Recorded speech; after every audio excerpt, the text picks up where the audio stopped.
ঠাকুরদাস মুখুজ্জের বর্ষীয়সী স্ত্রী 7 দিনের জ্বরে মারা গেলেন।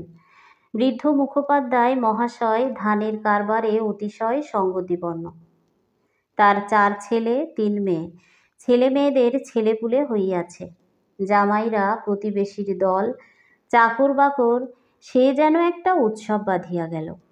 সমস্ত গ্রামের লোক ধুমধামের শবযাত্রা ভিড় করিয়া দেখিতে আসিল। মেয়েরা কাঁদিতে কাঁদিতে মায়ের দুপায়ে গাঢ় করিয়া আলতা এবং মাথায় ঘন করিয়া সিঁদুর লেপিয়া দিল। বধূরা ললাটে চন্দনে চর্চিত করিয়া বহুমূল্য বস্ত্রে শাশুড়ির দেহ আচ্ছাদিত করিয়া দিয়া আঁচল দিয়া তাহার শেষ পদধূলি মুছাইয়া লইল। পুষ্পে পত্রে গন্ধে মাল্যে কলরবে মনেই হইল না এ কোনো শোকের ব্যাপার। এ যেন বড় বাড়ির গৃহিণী 50 বর্ষ পরে আর একবার নতুন করিয়া তাহার স্বামী গৃহে যাত্রা করিতেছেন। বৃদ্ধ মুখোপাধ্যায় শান্ত মুখে তাহার চিরদিনের সঙ্গিনীকে শেষ বিদায় দিয়া অলক্ষ্যে দুপুঠা চোখের জল মুছিয়া শোকার্ত কন্যা ও বধূগণকে সান্ত্বনা দিতে লাগিলেন। প্রবল হরিধ্বনিতে প্রভাত আকাশ আলোড়িত করিয়া সমস্ত গ্রাম সঙ্গে সঙ্গে চলিল। আর একটি প্রাণী একটু দূরে থাকিয়া এই দলের সঙ্গী হইল, সে কাঙালির মা।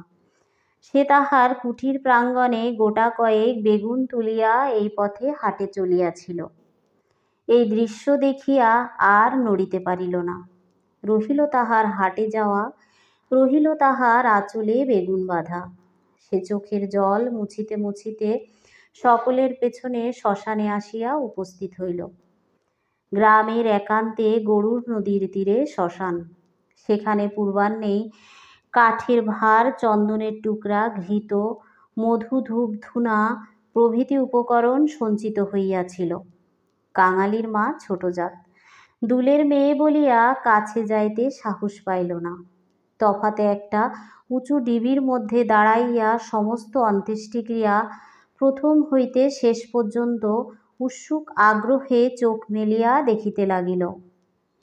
প্রশস্ত পর্যাপ্ত চিতার পরে যখন সব স্থাপিত করা হইল, তখন তাহার রাঙা পা দুখানি দেখিয়া তাহার দুচক্ষু জুড়াইয়া গেল। ইচ্ছা হইল ছুটিয়া গিয়া এক বিন্দু আলতা মুছাইয়া লইয়া মাথায় দেই। বহুকণ্ঠের হরিধ্বনিতে সহিত পুত্র হস্তের মন্ত্রপুত অগ্নি যখন সংযোজিত হইল, তখন তাহার চোখ দিয়া ঝরঝর করিয়া জল পড়িতে লাগিল। মনে মনে বারংবার বলিতে লাগিল, ভাগ্যমানী মা, তুমি স্বর্গে যাচ্ছ, আমাকেও আশীর্বাদ করে যাও, আমিও যেন এমনই কাঙালির হাতের আগুনটুকু পাই। ছেলের হাতের আগুন, সে তো সোজা কথা নয়। স্বামী, পুত্র, কন্যা, নাতি নাতনি, দাস দাসী, পরিজন, সমস্ত সংসার উজ্জ্বল রাখিয়া এই যে স্বর্গর আহরণ। দেখিয়া তাহার বুক ফুলিয়া ফুলিয়া উঠিতে লাগিল। এ সৌভাগ্যের সে যেন আর ইয়ত্তা করিতে পারিল না। সদ্য প্রজ্বলিত চিতার অজস্র ধোঁয়া নীল রঙের ছায়া ফেলিয়া ঘুরিয়া ঘুরিয়া আকাশে উঠিতেছিল। কাঙালির মা ইহারই মধ্যে ছোট্ট একখানি রথের চেহারা যেন স্পষ্ট দেখিতে পাইল। গায়ে তাহার কত না ছবি আঁকা, চূড়ায় তাহার কত না লতাপাতা জড়ানো। ভেতরে কে যেন বসিয়া আছে, মুখ তাহার চেনা যায় না, কিন্তু সিথায় তাহার সিঁদুরের রেখা, পদদল দুটি আলতায় রাঙানো। ঊর্ধ্বদৃষ্টে চাহিয়া কাঙালির মায়ের দুচোখে অশ্রুর ধারা বহিতেছিল। এমন সময়ে একটি বছর 14-15 ছেলে তাহার আঁচলে টান দিয়া কহিল, হেতায় তুই দাঁড়িয়ে আছিস মা, ভাত রাঁধবি নে?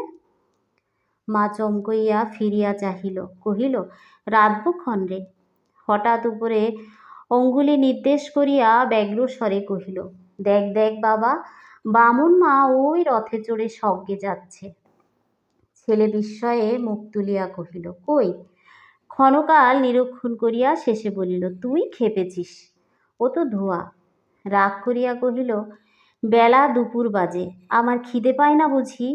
এবং সঙ্গে সঙ্গে মায়ের চোখে জল লক্ষ্য করিয়া বলিল, বামুনদের গিন্নি মরেছে, তুই কেন কেঁদে মরিস মা?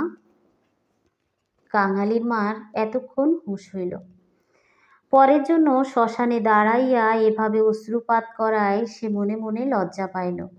এমনকি ছেলের অকল্যাণের আশঙ্কায় মুহূর্তে চোখ মুছিয়া ফেলিয়া একটুখানি হাসিবার চেষ্টা করিয়া বলিল, কাঁদব কিসের জন্য রে? চোখে ধোঁয়া লেগেছে, বই তো নয়। হাঁ, ধোঁয়া লেগেছে বই তো না, তুই কাঁদতেছিলি। মা আর প্রতিবাদ করল না। ছেলের হাত ধরিয়া ঘাটে নামিয়া নিজেও স্নান করিল, কাঙালিকেও স্নান করাইয়া ঘরে ফিরল। শ্মশান সংস্কারের শেষটুকু দেখা আর তার ভাগ্যে ঘটিল না। সন্তানের নামকরণকালে পিতামাতার মূঢ়তায় বিধাতা পুরুষ অন্তরিক্ষে থাকিয়া অধিকাংশ সময়ে শুধু হাস্য করিয়াই ক্ষান্ত হন না, তীব্র প্রতিবাদ করেন। তাই তাহাদের সমস্ত জীবনটা তাহাদের নিজের নামগুলোকেই যেন আমরণ ভ্যাংচাইয়া চলিতে হয়। কাঙালির মার জীবনের ইতিহাস ছোট, কিন্তু সেই ছোট্ট কাঙাল জীবনটুকু বিধাতার এই পরিহাসের দায় হইতে অব্যাহতি লাভ করিয়াছিল। তাহাকে জন্ম দিয়া মা মরিয়াছিল, বাপ রাগ করিয়া নাম দিয়েছিল অভাগী। মা নাই, বাবা নদীতে মাছ ধরিয়া বেড়ায়, তাহার না আছে দিন না আছে রাত। তবু যে কি করিয়া ক্ষুদ্র অভাগী একদিন কাঙালির মা হইতে বাঁচিয়া রহিল, সে এক বিস্ময়ের বস্তু। যাহার সহিত বিবাহ হইল তাহার নাম রসিক বাঘ। বাঘের অন্য বাঘিনী ছিল, ইহাকে লইয়া সে গ্রামান্তরে উঠিয়া গেল। অভাগী তাহার অভাগ্য শিশুপুত্র কাঙালিকে লইয়া গ্রামেই পড়িয়া রহিল। তাহার সেই কাঙালি বড় হইয়া আজ 15 পা দিয়াছে, সবেমাত্র বেতের কাজ শিখিতে আরম্ভ করিয়াছে। অভাগীর আশা হইয়াছে আরও বছরখানেক তাহার অভাগ্যের সহিত যুঝিতে পারিলে দুঃখ ঘুচিবে।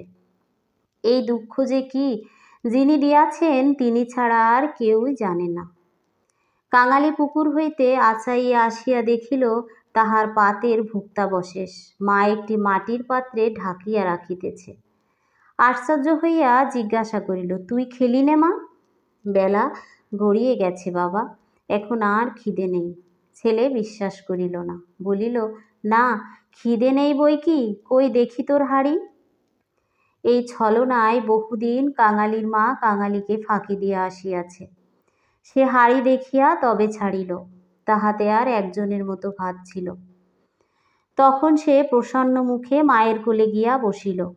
এই বয়সের ছেলে সচরাচর এরূপ করে না, কিন্তু শিশুকাল হইতে বহুকাল যাবৎ সে রুগ্ন ছিল বলিয়ায় মায়ের কোট ছাড়িয়া বাহিরের সঙ্গী সাথীদের সহিত মিশিবার সুযোগ পায় নাই। এখানে বসিয়াই তাহাকে খেলাধুলার স্বাদ মিটাইতে হইয়াছে। এক হাতে গলা জড়াইয়া মুখের উপর মুখ রাখিয়া কাঙালি চকিত হইয়া কহিল, মা, তোর গা যে গরম, কেন তুই অমন রোদে দাঁড়িয়ে মরা পোড়ানো দেখতে গেলি? কেন আবার নিয়ে এলি? মরা পোড়ানো কি তুই? মা শশব্যস্ত ছেলের মুখে হাত চাপা দিয়া কহিল, ছি বাবা, মরা পোড়ানো বলতে নেই, পাপ হয়। সতীলক্ষ্মী মা ঠাকরুন রথে করে স্বর্গে গেলেন। ছেলে সন্দেহ করিয়া কহিল, তোর এক কথা মা, রথে চড়ে কেউ নাকি আবার স্বর্গে যায়? মা বলিল, আমি যে চোখে দেখনু কাঙালি। বামুন মা রথের উপরে বসে, তেনার রাঙা পা দুখানি যে সবাই চোখ মেলে দেখলে রে। সবাই দেখলে? সবাই দেখলে। কাঙালি মায়ের বুকে ঠেস দিয়া বসিয়া ভাবিতে লাগিল। মাকে বিশ্বাস করাই তাহার অভ্যাস। বিশ্বাস করিতেই সে শিশুকাল হইতে শিক্ষা করিয়াছে।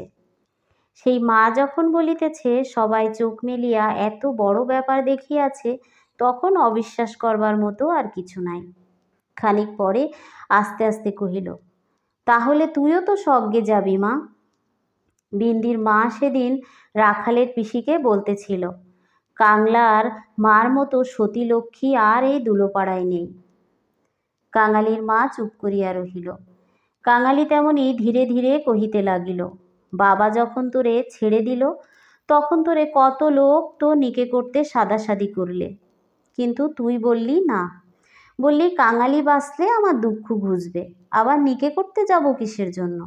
হ্যাঁ মা, তুই নিকে করলে আমি কোথায় থাকতুম? আমি হয়তো না খেতে পেয়ে এতদিনে কবেই মরে যেতুম। মা ছেলেকে দুই হাতে বুকে চাপিয়া ধরিল। বস্তুত সেদিন তাহাকে এই পরামর্শ কমলোকে দেয় নাই, এবং যখন সে কিছুতেই রাজি হইল না, তখন উৎপাত উপদ্রব তাহার প্রতি সামান্য হয় নাই। সেই কথা স্মরণ করিয়া অভাগীর চোখ দিয়া জল পড়িতে লাগিল। ছেলে হাত দিয়া মুছাইয়া দিয়া বলিল, কাঁথাটা পেতে দেব মা, শুবি? মা চুপ করিয়া রহিল। কাঙালি মাদুর পাতিল, কাঁথা পাতিল। মাচার উপর থেকে ছোট্ট বালিশটে পাড়িয়া দিয়া হাতে ধরিয়া তাহাকে বিছানায় টানিয়া লইয়া যাইতেই মা কহিল, কাঙালি, আজ আর তোর কাজে গিয়ে কাজ নেই। কাজ কামাই করবার প্রস্তাব কাঙালির খুব ভালো লাগিল, কিন্তু কহিল, জলপানির পয়সা দুটো তাহলে দেবে না যে মা? না দিগ্গে, আয় তোকে রূপকথা বলি। আর প্রলুব্ধ করিতে হইল না। কাঙালি তৎক্ষণাৎ মায়ের বুক ঘেঁষিয়া শুইয়া পড়িয়া কহিল, বল তাহলে, রাজপুত্তুর, কোটালপুত্তুর আর সেই পঙ্খিরাজ ঘোড়া? অভাগী রাজপুত্র, কোটালপুত্র আর পঙ্খিরাজ ঘোড়ার কথা দিয়া গল্প আরম্ভ করিল। এ সকল তাহার পরের কাছে কতদিনের শোনা এবং কতদিনের বলা উপকথা। কিন্তু মুহূর্ত কয়েক পরে কোথায় গেল তাহার রাজপুত্র, আর কোথায় গেল তাহার কোটালপুত্র? সে এমন রূপকথা শুরু করিল, যাহা পরের কাছে তাহার শেখা নয়, নিজের সৃষ্টি। জ্বর তাহার যত বাড়িতে লাগিল, উষ্ণ রক্তস্রোত যত দ্রুতবেগে মস্তিষ্কে বহিতে লাগিল, ততই সে নব নব উপকথার ইন্দ্রজাল রচনা করিয়া চলিতে লাগিল। তাহার বিরাম নেই, বিচ্ছেদ নেই। কাঙালির স্বল্প দেহ বারবার রোমাঞ্চিত হইতে লাগিল, ভয়ে বিস্ময়ে। পুলকেশে সজোরে মায়ের গলা জড়াইয়া তাহার বুকের মধ্যে যেন মিশিয়া যাইতে চাহিল। বাহিরে বেলা শেষ হইল, সূর্য অস্ত গেল। সন্ধ্যার ম্লান ছায়া গাঢ়তর হইয়া চরাচর ব্যপ্ত করিল, কিন্তু ঘরের মধ্যে আজ আর দীপ জ্বলিল না। গৃহস্থের শেষ কর্তব্য সমাধা করিতে কেউ উঠিল না। নিবিড় অন্ধকারে কেবল রুগ্ন মাতার অবাধ গুঞ্জন নিস্তব্ধ পুত্রের কর্ণে সুধাবর্ষণ করিয়া চলিতে লাগিল। সেই শ্মশান ও শ্মশান যাত্রার কাহিনী, সেই রথ, সেই রাঙা পাটি, সেই তার স্বর্গে যাওয়া। কেমন করিয়া শোকার্ত স্বামী শেষ পদধূলি দিয়া কাঁদিয়া বিদায় দিলেন, কি করিয়া হরিধ্বনি দিয়া ছেলের মাতাকে বহন করিয়া লইয়া গেল। তারপরে সন্তানের হাতের আগুন, সে আগুন তো আগুন নয় কাঙালি, সে তো হরি। তার আকাশ জোড়া ধোঁয়া তো ধোঁয়া নয় বাবা, সে তো স্বর্গের রথ। কাঙালি চরণ, বাবা আমার। কি মা, তোর হাতের আগুন যদি পাই বাবা, বামুন মার মতো আমিও স্বর্গে যেতে পাবো। কাঙালি অস্পষ্টে শুধু কহিল, যা, বলতে নেই। মা সে কথা বোধ করি শুনিতেই পাইল না। তপ্ত নিঃশ্বাস ফেলিয়া বলিতে লাগিল, ছোট জাত বলে তখন কিন্তু কেউ ঘেন্না করতে পারবে না, না দুঃখী বলে কেউ ঠেকিয়ে রাখতে পারবে না। ইস, ছেলের হাতের আগুন, রথকে যে আসতেই হবে। ছেলে মুখের উপর মুখ রাখিয়া ভগ্ন কণ্ঠে কহিল, বলিস নে মা, বলিস নে, আমার বড্ড ভয় করে। মা কহিল, আর দেখ কাঙালি, তোর বাবাকে একবার ধরে আনবি। অমনি যেন পায়ের ধুলো মাথায় দিয়ে আমাকে বিদায় দেয়, অমনি পায়ে আলতা, মাথায় সিঁদুর দিয়ে। কিন্তু কে বা দেবে? তুই দিবি। নারে কাঙালি, তুই আমার ছেলে, তুই আমার মেয়ে, তুই আমার সব। বলিতে বলিতে সে ছেলেকে একেবারে বুকে চাপিয়া ধরিল। অভাগীর জীবননাট্যের শেষ অঙ্ক পরিসমাপ্ত হইতে চলিল। বিস্তৃতি বেশি নয়, সামান্যই।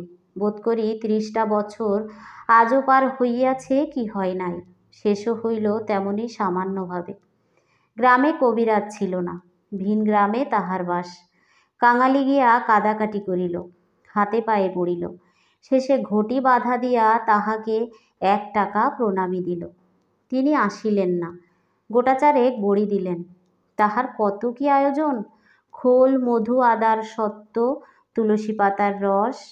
কাঙালির মা ছেলের প্রতি রাগ করিয়া বলিল, কেন তুই আমাকে না বলে ঘটি বাধা দিতে গেলি বাবা? হাত পাতিয়া বড়ি কয়টি গ্রহণ করিয়া মাথায় ঠেকাইয়া উনুনে ফেলিয়া দিয়া কহিল, ভালো হইতো এতেই হব। বাগদিদুলের ঘরে কেউ কখনো ওষুধ খেয়ে বাঁচে না। দিন ২-৩ এমনই গেল। প্রতিবেশীরা খবর পাইয়া দেখিতে আসিল। যে যাহা মুষ্টিযোগ জানিত, হরিণের শিঙা ঘষা জল গেটে কুড়াইয়া মধুতে মারিয়া চাটাইয়া দিয়া ইত্যাদি অবাধ্য ওষুধের সন্ধান দিয়া যে যাহার কাজে গেল। ছেলে মানুষ কাঙালি ব্যতিব্যস্ত হইয়া উঠিতে মা তাহাকে কাছে টানিয়া লইয়া কহিল, কবরেজের বড়িতে কিছু হলো না বাবা, আর ওদের ওষুধে কাজ হবে? আমি এমনি ভালো হব। কাঙালি কাঁদিয়া কহিল, তুই বড়ি তো খেলি নে মা, উনুনে ফেলে দিলি, এমনি কি কেউ সারে? আমি এমনি সেরে যাব। তার চেয়ে তুই দুটো ভাত ফুটিয়ে নিয়ে খা দেখি, আমি চেয়ে দেখি। কাঙালি এই প্রথম অপটু হস্তে ভাত রাঁধিতে প্রবৃত্ত হইল। না পারিল ফ্যান ঝাড়িতে, না পারিল ভালো করিয়া ভাত বাড়িতে। উনান তাহার জ্বলে না, ভেতরে জল পড়িয়া ধোয়া হয়, ভাত ঢালিতে চারিদিকে ছড়াইয়া পড়ে। মায়ের চোখ ছলছল করিয়া আসিল।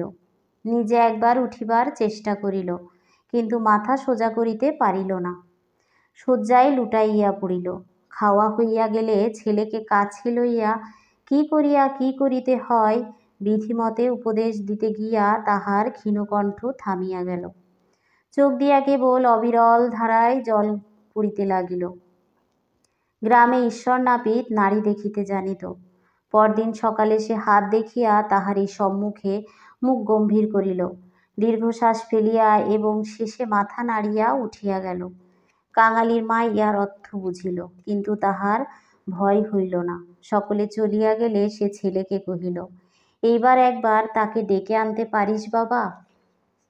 কাকে মা? ওই যে ও গায়ে যে উঠে গেছে। কাঙালি বুঝিয়া কহিল, বাবাকে। অভাগী চুপ করিয়া রহিল। কাঙালি বলিল, সে আসবে কেন মা? অভাগীর নিজেরই যথেষ্ট সন্দেহ ছিল, তথাপি আস্তে আস্তে কহিল, গিয়ে বলবি মা শুধু একটু তোমার পায়ের ধুলো চাই। সে তখনই যাইতে উদ্যত হইল। সে তার হাতটা ধরিয়া ফেলিয়া বলিল, একটু কাদা কাটা করিস বাবা, বলিস মা যাচ্ছে। একটু থামিয়া কহিল, ফেরবার পথে অমনি নাপতে বৌদির কাছ থেকে একটু আলতা চেয়ে আনিস কাঙালি। আমার নাম করলেই সে দেবে, আমাকে বড় ভালোবাসে। ভালো তাহাকে অনেকেই বাসিত। জ্বর হওয়া অবধি মায়ের মুখে সেই কয়টা জিনিসের কথা এতবার এত রকম করিয়া শুনিয়াছে যে সে সেইখান হইতেই কাঁদিতে কাঁদিতে যাত্রা করিল। পরদিন রসিকদুলে সময় মতো যখন আসিয়া উপস্থিত হইল, তখন অভাগীর আর বড় জ্ঞান নাই। মুখের উপর মরণের ছায়া পড়িয়াছে, চোখের দৃষ্টি সংসারের কাজ সারিয়া কোথায় কোন অজানা দেশে চলিয়া গেছে। কাঙালি কাঁদিয়া কহিল, মাগো, বাবা এসেছে, পায়ের ধুলো নেবে যে। মা হয়তো বুঝিল না, হয়তো বা তাহার গভীর সঞ্চিত বাসনা সংস্কারের মতো তাহার আচ্ছন্ন চেতনায় ঘা দিল। এই মৃত পথযাত্রী তাহার অবশ বাহুখানি শয্যার বাইরে বাড়াইয়া হাত পাতিল। রসিক হতবুদ্ধির মতো দাঁড়াইয়া রহিল। পৃথিবীতে তাহারও পায়ের ধুলার প্রয়োজন আছে? ইহার কেহ নাকি চাহিতে পারে? ইহা তাহার কল্পনার অতীত। বিন্দির পিসি দাঁড়াইয়াছিল। সে কহিল, দাও বাবা, দাও একটু পায়ের ধুলা। রসিক অগ্রসর হইয়া আসিল।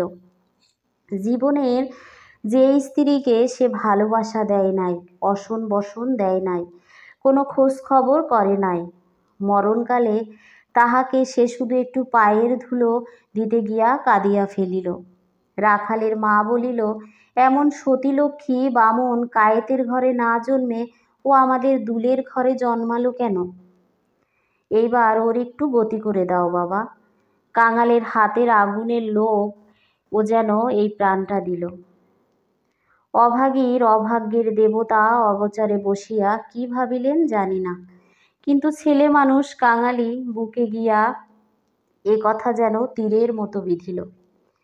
সেদিন দিনের বেলাটা কাটিল, প্রথম রাত্রিটা কাটিল, কিন্তু প্রভাতের জন্য কাঙালির মা আর অপেক্ষা করিতে পারিল না। কি জানি এত ছোট জাতের জন্য স্বর্গে রথের ব্যবস্থা আছে কিনা, কিংবা অন্ধকারে পায়ে হাঁটিয়াই তাহাদের রওনা হইতে হয়। কিন্তু এটা বোঝা গেল রাত্রি শেষ হইতে না হইতেই দুনিয়া সে ত্যাগ করিয়া গেছে। কুটির প্রাঙ্গণে একটা বেলগাছ, একটা কুড়োল চাহিয়া আনিয়া রসিক তাহাতে ঘা দিয়াছে কি দেয় নাই। জমিদারের দারোয়ান কোথা থেকে আসিয়া ছুটিয়া তাহার গালে সশব্দে একটা চড় কষাইয়া দিল। কুড়োল কাড়িয়া লইয়া কহিল, শালা, এ কি তোর বাপের গাছ আছে যে কাটতে লেগেছিস? রসিক গালে হাত বুলাইতে লাগিল। কাঙালি কাদো কাদো হইয়া বলিল, বা, এ যে আমার মায়ের হাতে পোতা গাছ দারোয়ানজি। বাবাকে খামোখা তুমি মারলে কেন? হিন্দুস্থানি দারোয়ান, তাহাকেও একটা অশ্রাব্য গালি দিয়া মারিতে গেল, কিন্তু সে নাকি তাহার জননীর মৃতদেহ স্পর্শ করিয়া বসিয়াছিল, তাই অশোচের ভয়ে তাহার গায়ে হাত দিল না। হাঁকাহাঁকিতে একটা ভিড় জমিয়া গেল। কেহই অস্বীকার করিল না যে বিনা অনুমতিতে রসিকের গাছ কাটিতে যাওয়াটা ভালো হয় নাই। তাহারাই আবার দারোয়ানজির হাতে পায়ে পড়িতে লাগিল, কিন্তু অনুগ্রহ করিয়া যেন একটা হুকুম দেন, কারণ অসুখের সময় যে কেউ দেখিতে আসিয়াছে কাঙালির মার, তাহারই হাত ধরিয়া তাহার শেষ অভিলাষ ব্যক্ত করিয়া গেছে। দারোয়ান ভুলিবার পাত্র নহে। সে হাত মুখ বাড়িয়া জানাইল, এ সকল চালাকি তাহার কাছে খাটিবে না। জমিদার স্থানীয় লোক নহে, গ্রামে তাহার একটা কাছারি আছে, গোমস্তা অধর রায় তাহার কর্তা। লোকগুলো যখন হিন্দুস্তানিটার কাছে ব্যর্থ অনুনয় বিনয় করিতে লাগিল, কাঙালির ঊর্ধ্বশ্বাসে দৌড়াইয়া একেবারে কাছারি বাড়িতে আসিয়া উপস্থিত হইল। সে লোকের মুখে মুখে শুনিয়াছিল পিয়াদারা ঘুষ লয়।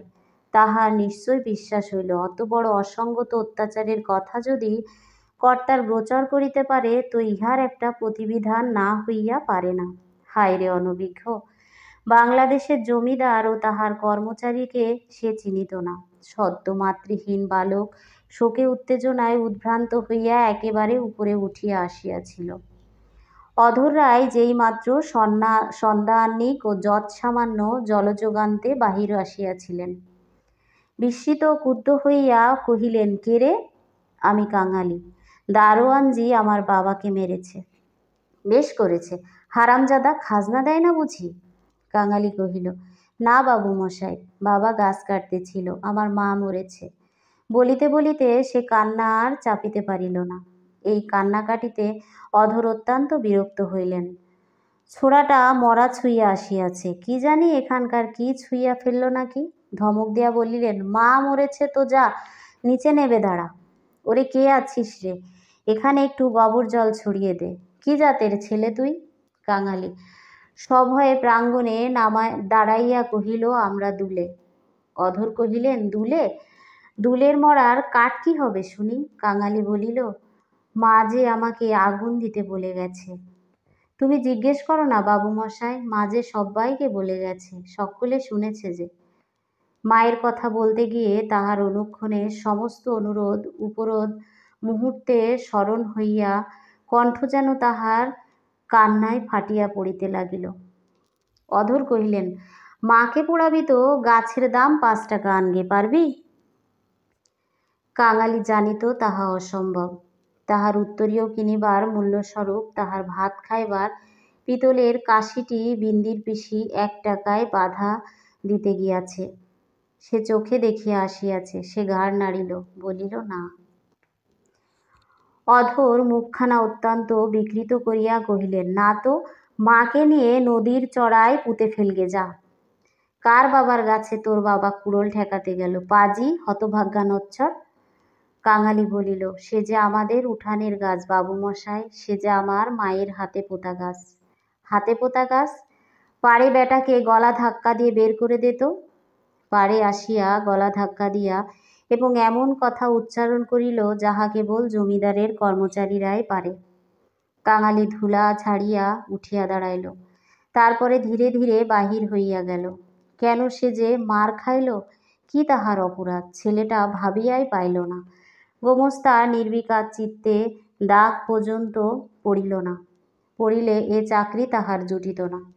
কহিলেন, পরেশ দেখতো হয়ে এ বেটার খাজনা বাকি পড়েছে কিনা, থাকে তো জাল টাল কিছু একটা কেড়ে নিয়ে রেখে দে, হারামজাদা পালাতে পারে। মুখুজ্জে বাড়িতে শ্রাদ্ধের দিন, মাঝে কেবল একটা মাত্র দিন বাকি। সমারোহের আয়োজন গৃহিণী উপযুক্ত করিয়াই হইয়াছেন। বৃদ্ধ ঠাকুরদাস নিজে তত্ত্বাবধান করে ফিরিতেছিলেন। কাঙালি আসিয়া তাহার সম্মুখে দাঁড়াইলেন। কহিলেন, ঠাকুরমশাই, আমার মা মরে গেছে। তুই কে? কি চাস তুই? আমি কাঙালি, মা বলে গেছে তেনাকে আগুন দিতে। তা দেগে না। কাছারির ব্যাপারটা ইতিমধ্যেই মুখোমুখি প্রচারিত হইয়া পড়িয়াছিল। একজন কহিল, ও বোধহয় একটা গাছ চাই। এই বলিয়া সে ঘটনাটা প্রকাশ করিয়া কহিল। মুখুজ্জ বিস্মিত বিরক্ত হইয়া কহিল, শোনো আবদার, আমারই কত কাঠের দরকার, কাল বাদে পরশু কাজ। যা যা, এখানে কিছু হবে না, এখানে কিচ্ছু হবে না। এই বলিয়া অন্যত্র প্রস্থান করিলেন। ভট্টাচার্য মহাশয় অদূরে বসিয়া পদ্য করিতেছিলেন। তিনি বলিলেন, তোদের যেতে কে কবে আবার পোড়ায় রে? যা, মুখে একটু নুড়ো জেলে দিয়ে নদীর চরে মাটি দিকে যা। মুখোপাধ্যায় মহাশয়ের বড় ছেলে, ব্যস্ত সমস্তভাবে এই পথে কোথায় যাইতেছিলেন। তিনি কান খাড়া করিয়া একটু শুনিয়া কহিলেন, দেখছেন ভট্টাচার্য মশাই, সব বেটারাই এখন বামুন কায়েত হতে চায়। বলিয়া কাজের ঝোঁকে আর কোথাও চলিয়া গেল। কাঙালি আর প্রার্থনা করিল না। এই ঘণ্টা দুয়েকের অভিজ্ঞতায় সংসারে সে যেন একেবারে বুড়ো হইয়া গিয়াছিল। নিঃশব্দে ধীরে ধীরে তাহার মরা মায়ের কাছে গিয়া উপস্থিত হল। নদীর চরে গর্ত খুঁড়িয়া অভাগীকে শোয়ানো হলো। রাখালের মা কাঙালির হাতে একটা খড়ের আঁটি জ্বালিয়া দিয়া তাহারই হাত ধরিয়া মায়ের মুখে স্পর্শ করাইয়া ফেলিয়া দিল। তারপরে সকলে মিলিয়া মাটি চাপা দিয়া কাঙালির মায়ের শেষ চিহ্ন বিলুপ্ত করিয়া দিল। সবাই সকল কাজে ব্যস্ত, শুধু সেই পোড়া খড়ের আঁটি হইতে যে স্বল্প ধোঁয়াটুকু ঘুরিয়া ঘুরিয়া আকাশে উঠিতেছিল, তাহারই প্রতি পলকহীন চক্ষু পাতিয়া কাঙালি ঊর্ধ্ব দৃষ্টিতে স্তব্ধ হইয়া চাহিয়া রহিল।